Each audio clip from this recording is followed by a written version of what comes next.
పల్నాడు జిల్లా చిలకలూరుపేటలో ప్రత్తిపాటి వెంకటకుమారి ప్రచారంలో దూసుకుపోతున్నారు. పట్నంలోని 6, 7, 38 వార్డుల్లో ఇంటింటికి ప్రచారం చేశారు. ప్రచారంలో భాగంగా అడుగడుగున హారతులతో వెంకటకుమారికి ప్రజలు బ్రహ్మరథం పట్టారు. తెలుగుదేశం పార్టీతోనే అభివృద్ధి సాధ్యమని, ప్రజల కోసం కష్టపడే పార్టీ టీడీపీ అని వెంకటకుమారి తెలిపారు.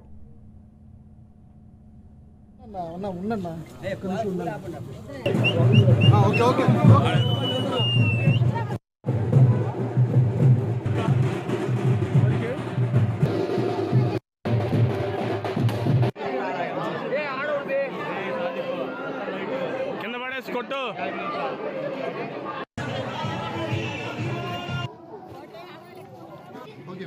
Okay madam.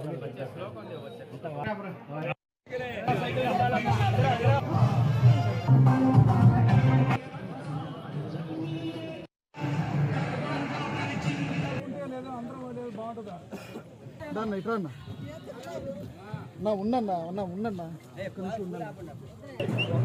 Okay okay.